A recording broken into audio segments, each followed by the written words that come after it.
You're listening to the Lion Pawcast. Yeah, so we're here with episode 9. Give thanks. Yeah, boom. And we're here in Fort Worth right now, doing something quite strange. In the kitchen of an Airbnb. So if it sounds completely different, that's why. Oh, Tom's got the other mic. Yeah, so we got 4 mics going on, but we have about 8 people in this room, and we're all going to talk a little bit. So you caught us in the midst of this very cool weekend where we're doing this Bob Marley, Dennis Brown tribute thing. We've already done Sahara Lounge in Austin, which was a famous success, am I right? Famous, yeah. We're infamous for that. I don't know, I'm just talking. No, it was nice, though. It was cool. It was awesome to have Dem in the house again, you know. Yeah. And do the tribute shows that we've been working on, the music that we've been working on, Dennis Brown and Bob Marley. So give thanks to everyone that came out and supported that show. And then tonight we did Fort Worth at Tulips, and it was a nice vibe. We did a little early thing, but and we still had a little vibe. It wasn't as hype as Sahara, but you know, at Sahara we played much later. So I'm glad that we got to break into this place called Tulips because it was very cool. The sound guy was good. Shout out to the sound guy, man. Sound guy. Good stage. Good stage. Yeah. Good vibes all around. So anyway, and it was our first time in Fort Worth, and I think it was all right. Yes. And then tomorrow we're going to be in Houston. But by the time you hear this, it'll be Monday, and we'll have already done it. So anyway, yeah, people, if you didn't get to catch it, man, I got to say you really missed out. But don't fret because we recorded every single show, and we're going to be putting out a little, I want to say an album, but it won't be like an official album, maybe like a mixtape. I don't know what it's going to be called, but it's going to be live recordings from this past weekend's shows so you guys can appreciate what we were doing. And then get ready for the next year because, man, we've been talking about doing it annually. I think we're going to do it again, man. It was so fun. We got to do it again. We should put out a Just Mistakes EP where it's all of the all the wrong. We could do that. We could do that. Yeah. Just all the wrong notes. Though it wouldn't be very long because we're all of us are perfect. We're so good that we just barely played any wrong notes. Yeah. Anyway. And, well, honestly, we could do this thing yearly and play completely different songs. Those two have so many songs. That's right. Or we could switch.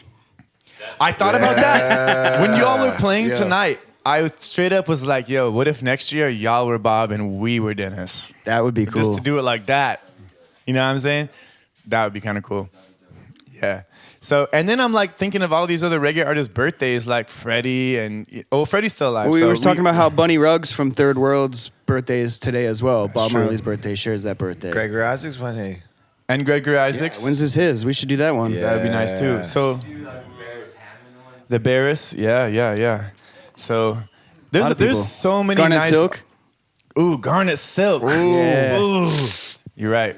That's tough. So, all right, people. We don't want to get you too hyped, but we have some ideas. So anyway, next year we're going to do it again, and just keep your ears open. I will send you something. But anyway, all right. So the first segment is usually Lion Heights news, and well, that was the biggest news. We were on out on this weekend tour. Yay! Friday we released Guilty from Ross Frazier Jr. on the Blank Check Rhythm, so please go check that one out. Big up Ross Frazier Jr. He's from Jamaica, but I think he stays in Atlanta area.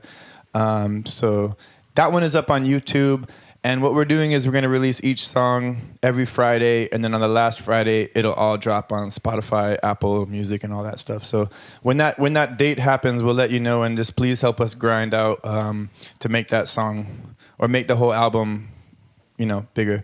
But anyway, I want to talk a little bit about the Blank Check Rhythm because we got Lewis in the house from Dem. And as you know, Algo Pegadito is probably one of the biggest tunes on the Blank Check Rhythm. So, Lewis, come in, Lewis. Come Let's over get here. Lewis a mic over here. I want to I want to ask you Come a on, little man. bit about, because I wasn't there when you guys recorded this, which is weird because I was there for most of the recordings, right? This was just Tom went down to Tom. Tell the story. Yeah, so I was like, yo, look, we got this rhythm coming in.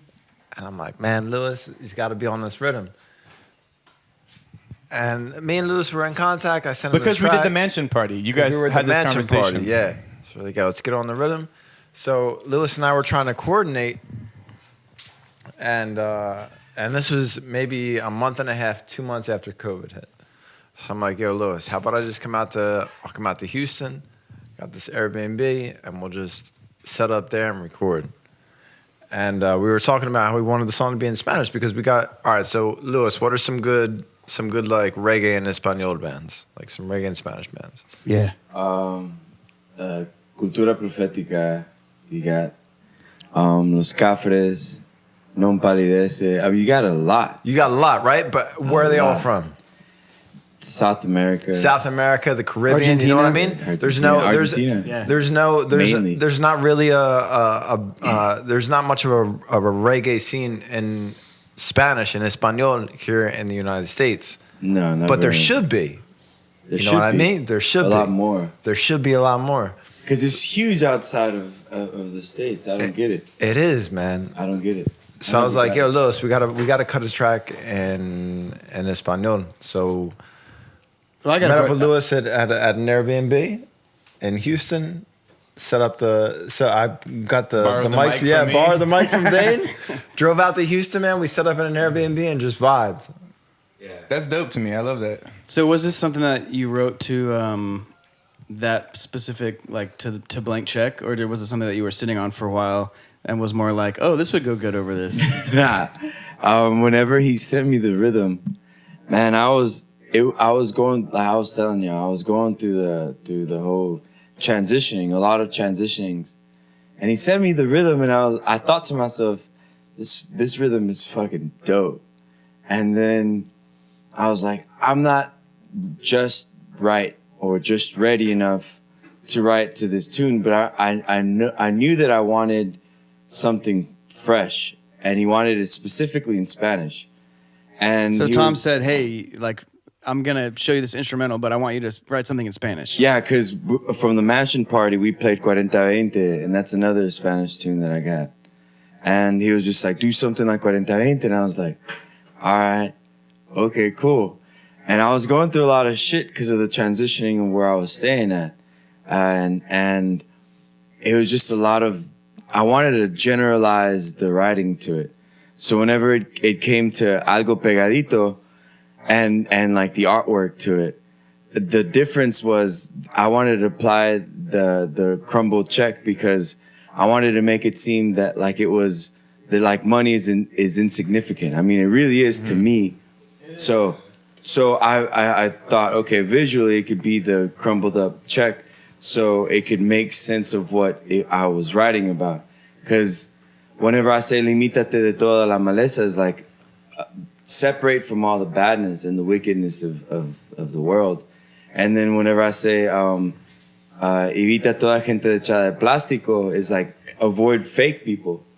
You know, and I also listened to y'all's old podcast here. It was funny. Mucho pegadito.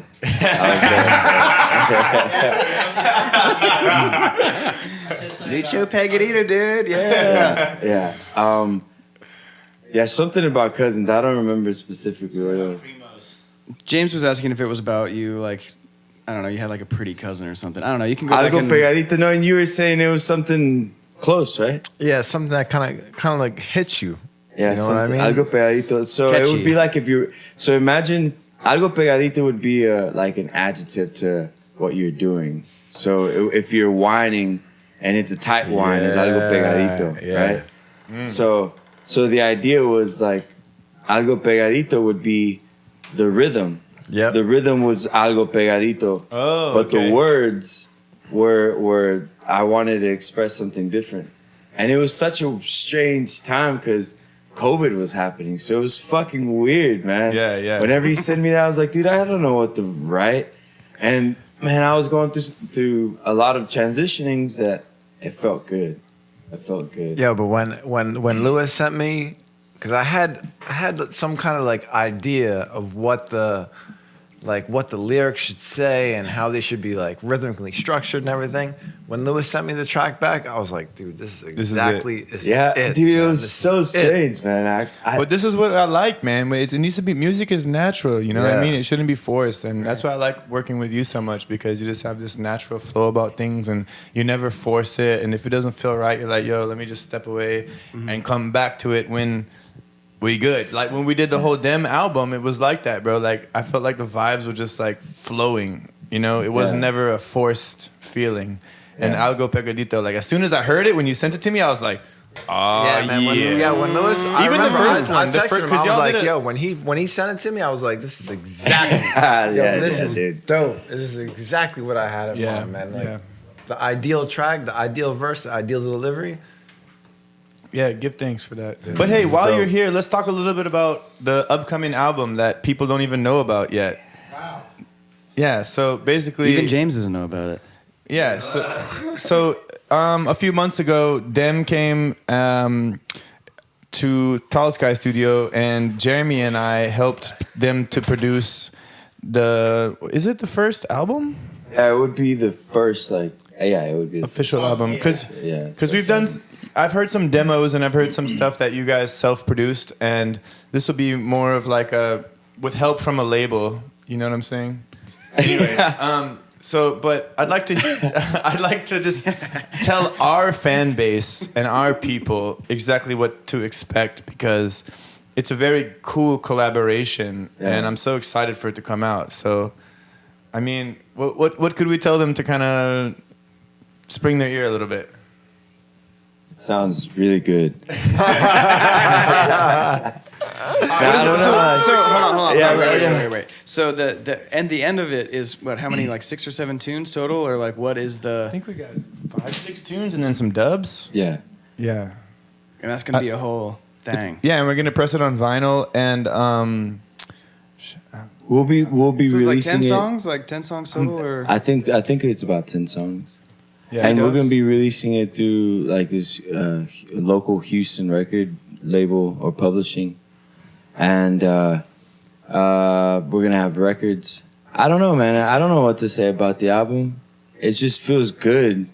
It's like the whole process of recording it. I wanted it to be as natural as we could make it happen. I don't know. I mean, What would you say what the influences are?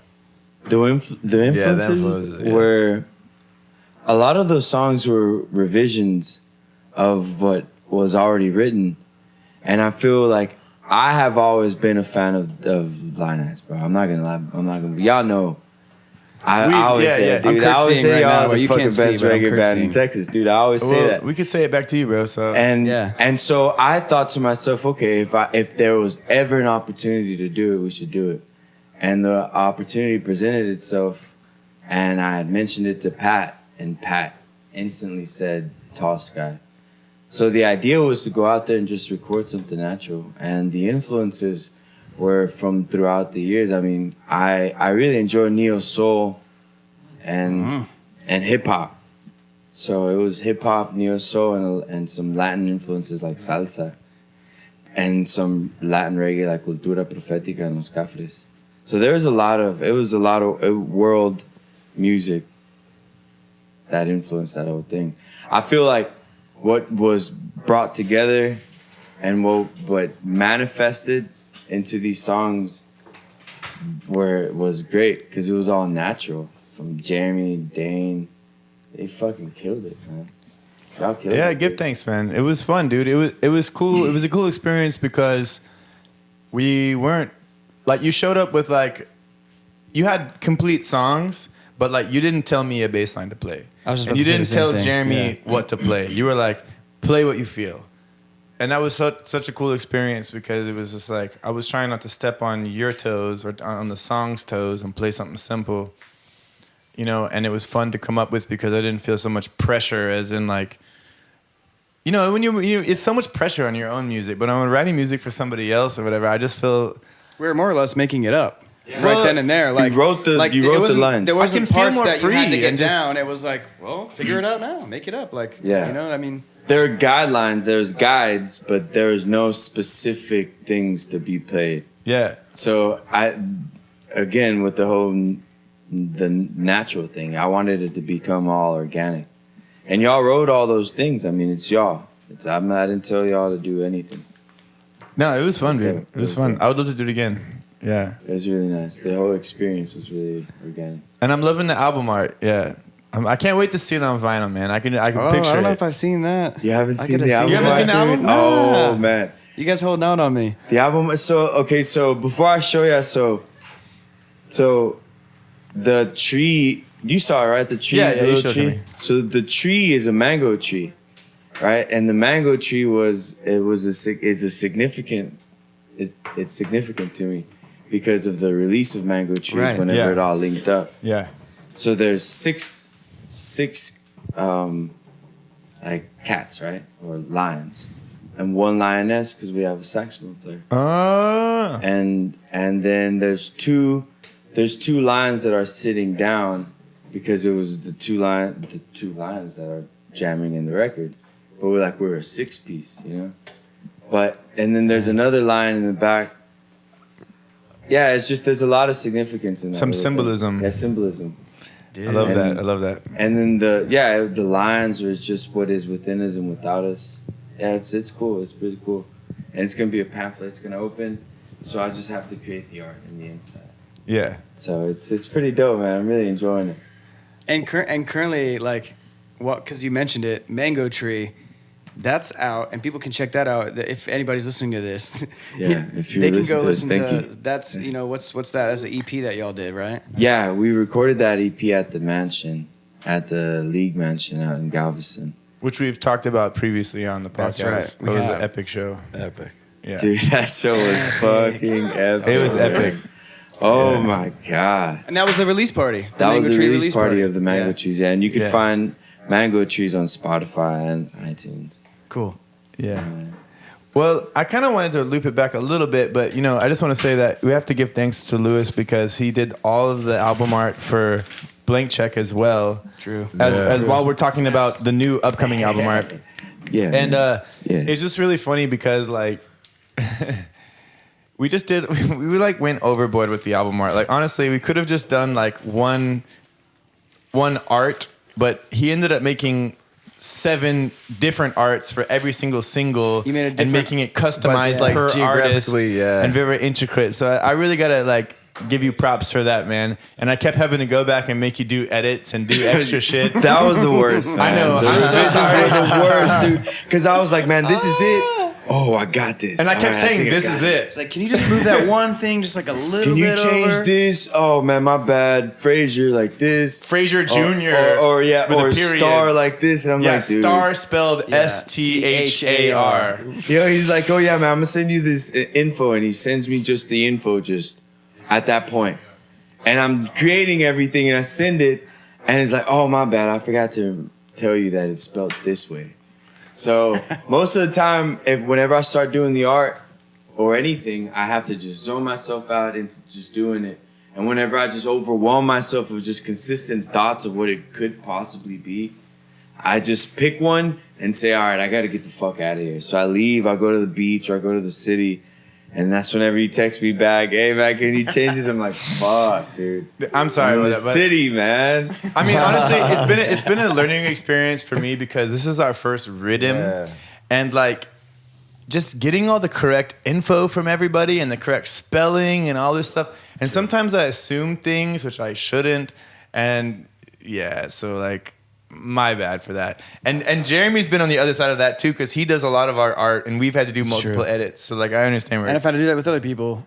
But cause sometimes it comes down to like, I've had a lineup that was given to me to like make a flyer for, and like some of the information that they gave me Changes. was wrong, or like something was spelled wrong. So I had to go do my own research and like Get it go right. Google, like, because some people have weird ass band names that have like weird. They're supposed to be stylized a certain way, and so I have to go like look them up, make sure what I'm about to do is like, so I don't get an email later. and being as like, artists, we respect that. Like we know that. I mean, you got to. I understand that what are you too. gonna say, like, Tom? So from the production side of things, you're working with a rhythm. How do you approach it? Like how do What do you mean? you approach this rhythm? Like, because you got the basic template, but you have different singers that do kind of different things. Like, how do you? Okay, so this was totally a learning moment because I don't think I would do this the same way again. But basically, what I did for this is I used Logic, and I had a basic mix inside Logic, and then I had all of the singers' vocals inside one session. So it was like insane, and then I would bus, like, so for you, Lewis, your song was honestly like one of the more simple songs as far as production wise, which I really appreciated that, because when you look back at like classic reggae music, there's not like stacks and stacks of vocals. It's like one vocal, and they just kill it, and you just love that. And that was your vocal, bro. It was like you did a great job. We added like one harmony just to kind of fill it out a little bit, but like we didn't really feel like it needed like stacks and stacks. But like, you know, other people, we do have a lot of stacks on. But anyway, long story short, I would just group them. So like Lewis, I had like a Lewis group bus named Lewis, you know, and so I'd have to mute that. And then anyway, muting and unmuting other people's stuff, it was very annoying. In the future, I will just mix the rhythm. And then that rhythm, like once it's mixed, it's mixed. Yeah, because we mess around with the structures of that was the thing too. Like everybody's song has a different arrangement. So I was like adding in strings, adding in guitars, different for everybody's song, and that was a nightmare. Hey man, you live and you learn. That's part of the production. That's part of not only the production but also the uniqueness of what you do. You know, So then, as you get these different artists, you try to identify what they are good at or how their delivery could be accented by something that you do, and you produce on top of it, and that's commendable. Yeah. So not every version on that rhythm is the same. It's a different rhythm. Yeah, it's a different rhythm with like little minor things. Yep. Yeah. And then, okay, so then here we go. So not only did we have different vocal bus groups, but then we had different guitar bus groups where it was like Dre Z guitar, Firestar guitar. You know what I'm saying? Like everybody guitar. So. Was that James on guitar? No.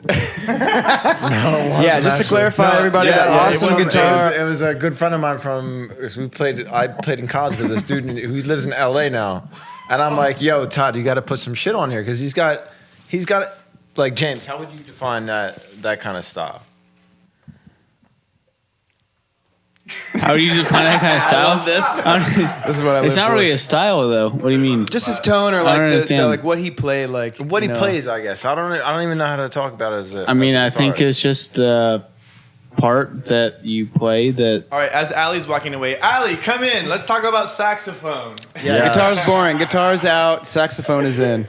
All right. Give it. Hold on, actually, I do want to feature Ali James. for a second. Ali for a second. Come in, Ali. Give Ali the mic real quick. No, this is my microphone now. Tom, give Ali a the lot of mic. things about guitar. Yes. That I really want to talk about guitar.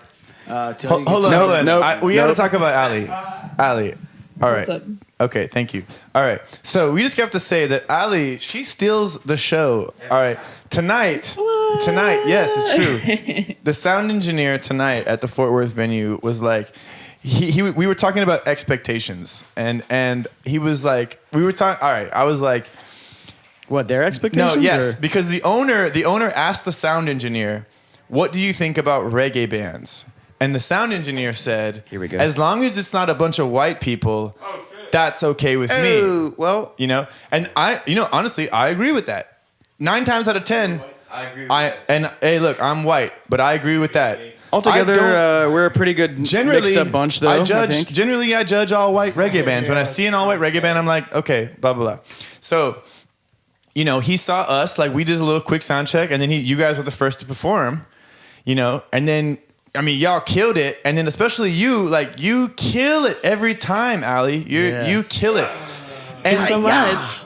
And the same. Okay, so like, look at this. Ali The plays saxophone, management by the way. of tonight's venue was praising you, and then Sahara Lounge last night, Eileen was trying to hire you for her band. Yeah, she was telling me about that. She texted me like, yo, who is the saxophone player? Like, let me have her number. And I was like, I don't know. This is kind of private information. Like, I'm not, you know what I'm saying? But like, Yeah, So if she you wanna plays move to bass Austin, in her there you own go. band, and she Yeah. was asking me to come and fill no, in. her band's actually really good. So I would love to hear her sometime. yeah, they're really cool. But anyway, I was just trying to give you some praises because yeah, you kill it every time. Dang, thank you so much. How did you link up with these hoodlums? I have a question, a saxophone I'm joking, question not for you. hoodlums, but like, how did you get involved with? Because we know Lewis from a long time. Actually, I know we've seen different variations of the Yeah. Dem Roots music project. You know, And since we got you here, like, how did that all like link up? this is the you know? Dem Roots featuring episode. Yeah, we got to That's get cool. the real I'm info into here. that. I was actually playing in my funk band, Heights Funk Collective. And we were playing at the, I think, 2nd year anniversary for the Culture Clash magazine party, in Galveston. And so we opened up, and Lou had, seen me play, and he just came over and was like, I need you to play in my band. Like, You didn't know him at all. Right. No, I didn't. That was the first day I met him. But he was like, yeah, hop up on stage when we play, and, let's Oh, see so you where just it like goes. jammed. Yeah. That's dope. And ever since then. That's dope. That's cool. That's So I dope. have a question. So your saxophone is an alto sax. Yes, Right? it's an alto. Do you ever play tenor or? I did Soprano play or anything like tenor that? in college. I actually went to Peru in 2019, and I played In tenor Indiana? Oh wow. Is that Peru and Indiana? there. Peru, No. Illinois. Wait, No, what is it? Right? Peru in South America. Oh, The real Peru. Are you joking? I thought you were real joking. You're being serious? But you know what's Get outta funny is here. that we've had other people say like, "Yeah, I'm from Peru," and we're like, "Oh, that's so cool. It's so We've played different." in They're like, "Yeah, Peru, We've Illinois." played in Peru, Illinois. we used to play there all the time, so I was like, oh shit. Real That's talk. funny. Tom looks surprised. I'm just retarded. I'll one up you. Do you play flute at all? Nope, I do not play flute. I haven't picked it up. That's the next step. Next step. Actually, I've been thinking about picking up trombone. Next question. What's Really? your That's a favorite- whole different Hey, animal. I know, but Next question. Yeah. Other than B flat, what's your favorite key? Actually, B flat's not my favorite Yeah, it'd key. be A flat. A flat's a pretty good key. Yeah, that's Why? There you go. pretty cool. Why is A flat good? Because it's just. I mean, easy. It just I have things to the guitar. I have things to the guitar that I don't like too. So it's like I don't know. My shred key's like C minor probably. You know what? I love a lot of keys. I don't discriminate. Yeah, we can't discriminate at all. She's a with the shredder, keys. man. I don't really care for A flat or B flat So- personally. I love all the keys.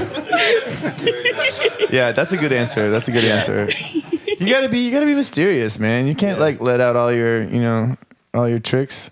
Cause imagine like she tells us what key she likes, and the next band is Never like, get yo, hired I'm gonna again. pick the key she hates. I'm gonna invite her on stage for the what I'm saying? But I was gonna ask you about the session. The Dem Roots session was that your first recording session? It was. Okay. Yeah. Actually, I went to the League Mansion with Lou, and we recorded. What was it? Itel Flow. And Heart of Stone and Yeah. Itel Flow. Okay. Lou doesn't have a mic, but that's what he said. Yeah. So that was the first time I recorded, but like in a professional studio, yes. Okay. Tall Sky Studios was Dope. my first recording session. I just want and like I mentioned expectations earlier because I wanted to loop it back in now Right. to say You that never got when to the you end of showed that. up, like I didn't know you at all, right? Like Yeah. maybe I saw you at the brunch, but like we didn't really know each other. And so when you told me that was your first session, I was like, all right, cool. Like, it's going to be take after take. And like, I felt like some of the songs, like we hadn't written all the parts, because like Lou said earlier, it was a very collaborative experience. We were kind of writing in the studio. So like, even for you, like we didn't have all your parts written yet. And so like certain songs, I heard parts in my head and I was like, hey, you should do this. Actually, you should do this. Wait, what about this? And I kept like overloading you with ideas because like I was very unspecific with like what I wanted, but like I was just getting a lot of ideas. And like you were doing your best to just play what I was trying to tell you, right? But I thought you were doing a good job. And then when we got to No Stone, Did you feel any? you just decimated that. And then like that's when I was like, thank you. okay, I was like, holy shit, because I don't know, like coming into this thing when you first said that it was your first time in the studio, like I had a little bit of reservation about like, all right, she's not gonna, Did you she's gonna be feel like really this- nervous. But man, you killed it. You decimated that. So I just want to give you props for that. Oh, 'Cause dude, it was so much Has fun. ever any time in your life during that recording session that you felt like this man was threatening your life? I try to be like mellow, dude. I don't know. Trying to be mellow, dude. That's funny. I can definitely be overbearing. I mean, I'm sure you've all. Did he pull out the gun yet? I don't have a. No, I don't I have There a was gun. not one have the time pleasure. where You we were don't all have like, guns. okay, well, you should do this. Like, we were just all getting excited about it. Okay, you can do this here, and do this here. Oh, you can do this. Or you could do this here. And she's like, okay, like, yeah, it's like. Because we hear the potential. Like, we know you can play it.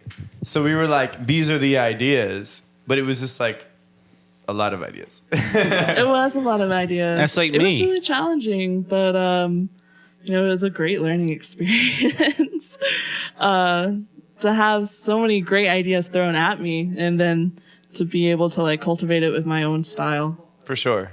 Yeah, it was cool. Oh, well, give thanks for your patience with us. You know what I'm saying? Of course. I would do it again. Yeah. Yeah, we definitely will. Of course. Cool. Yeah, man. That's good. And yeah, people, look out for this live thing that we're going to put together because you're going to hear some fire.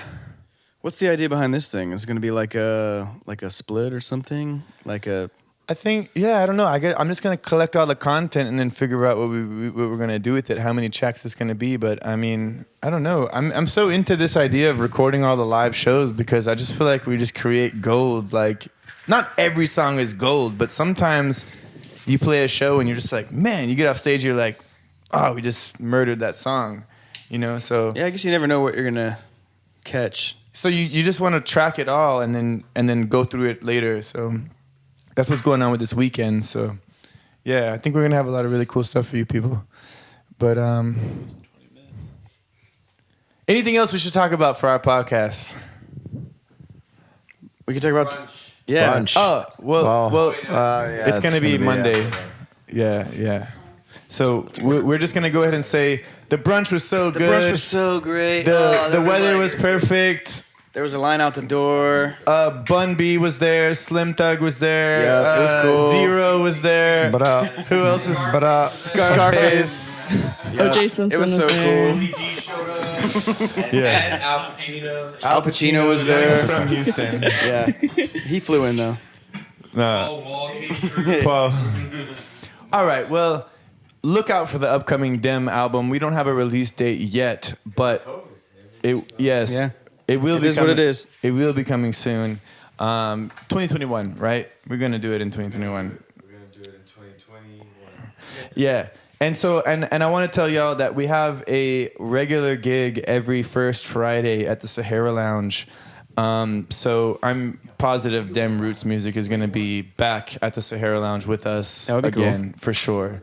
So yeah, we're going to do this team up thing like a lot more often, do these cities again. And if you're here in Texas and you want us to come out to your city, hit us up, man. Let us know, shoot us a message. So anything else for the people, Dem? Guys? James, Tom, Man, we love you all. Keep supporting. I love you. I regret asking. I'm in love.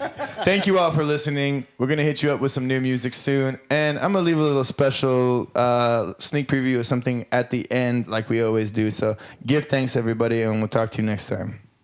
Peace. This is the end of the Lion Podcast. Order in the courthouse. My name is Judge Life Sentence.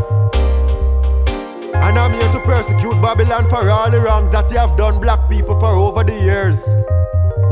But Your Honor, shut up! I don't want to hear an next word out of your mouth. You sick me. Your meditation filthy. No, no, no, no. I found them guilty, guilty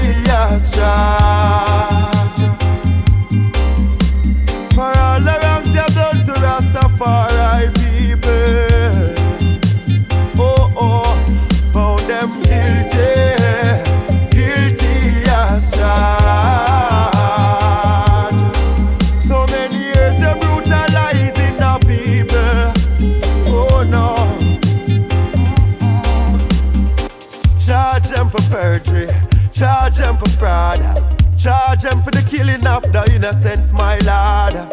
Charge every rapist, charge every pedophile. No more incense, nor molesting the little child. Charge the judge and the jury for treason. Even the police and the soldier for the same reason. They should be protecting and serving the people instead of them incite evil for evil. Found them guilty.